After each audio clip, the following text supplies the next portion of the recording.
കഴിഞ്ഞ ദിവസം പറിച്ചു വെച്ചതാ, വിത്തിന് പറിച്ച ചേനയാട്ടോ ഇത്.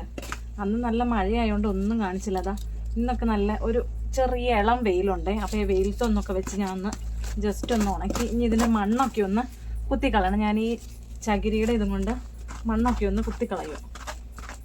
കണ്ടോ, അത് മുളയൊക്കെ വന്നേക്കുന്നുണ്ട്. ഇനി ഈ മുളയൊക്കെ ഒന്ന് കുത്തിക്കളയണം. കണങ്ങ അന്ന് അടത്തിയൊന്നുമില്ല, അതൊന്ന് അടത്തി.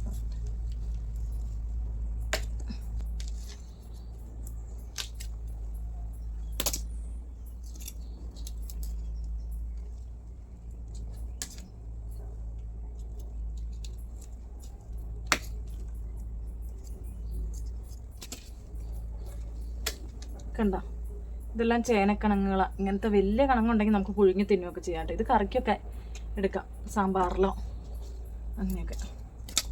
അപ്പോൾ ഒരു കാര്യം ഞാൻ ആദ്യമേ തന്നെ പറയട്ടെ, എൻ്റെ ചാനൽ ആദ്യമായിട്ട് കാണുന്ന കൂട്ടുകാരുണ്ടെങ്കിൽ ഒന്ന് സബ്സ്ക്രൈബ് ചെയ്ത് സപ്പോർട്ട് ചെയ്യണം. അതുപോലെ ഫേസ്ബുക്ക് പേജിലാണെങ്കിൽ പേജ് ഒന്ന് ഫോളോ ചെയ്യാനും കൂടെ മറക്കരുത് കേട്ടോ.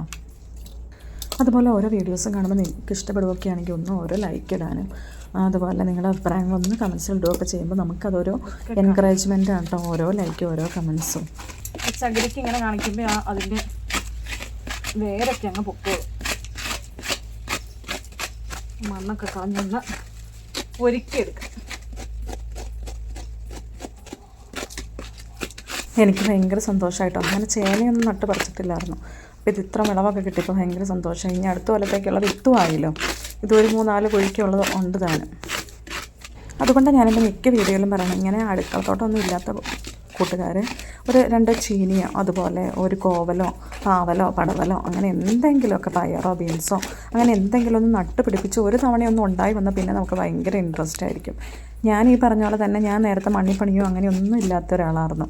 എല്ലാം കടയിൽ നിന്ന് വാങ്ങിക്കണം ആ ഒരു ഇതായിരുന്നു. മണ്ണിപ്പണിയാനോ അങ്ങനെയൊന്നും എനിക്ക് താല്പര്യമില്ലാത്ത ആളായിരുന്നു. പക്ഷെ ഇപ്പം നമ്മൾ നട്ടുണ്ടായി വന്നപ്പോഴാണ് എനിക്കിങ്ങനെ വീണ്ടും ചെയ്യാനുള്ളൊരു ഇൻട്രസ്റ്റ് ഉണ്ടായത്. അതുകൊണ്ടാണ് ഞാൻ ഓരോ കൂട്ടുകാരോടും പറയണം, നിങ്ങളിങ്ങനെ ഒന്ന് ചെയ്ത് പഠിച്ചാൽ പിന്നെ ഉണ്ടല്ലോ, ഉണ്ടായി വരുമ്പോൾ നമുക്കിങ്ങനെ വീണ്ടും ചെയ്യാനുള്ള ഇൻട്രസ്റ്റ് കൂടും.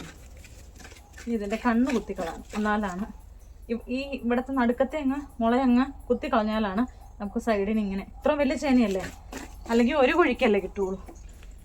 ഫുള്ള് മുള വരാൻ വേണ്ടി ഇതാ ഇവിടുത്തെ ഇതങ്ങ് കുത്തിക്കളയണം.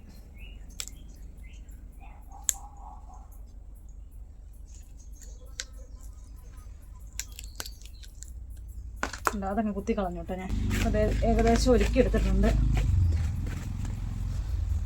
മണ്ണൊക്കെ പോയി. ഇതൊരു 3-4 ചുവടിനുണ്ട്, കുഴപ്പമില്ലാണ്ടായ മുളച്ച് കിട്ടിയാലേ അല്ലേ. അപ്പോൾ ഇത് ഞാനൊന്ന് ഇങ്ങനെ കമത്തി വയ്ക്കണം.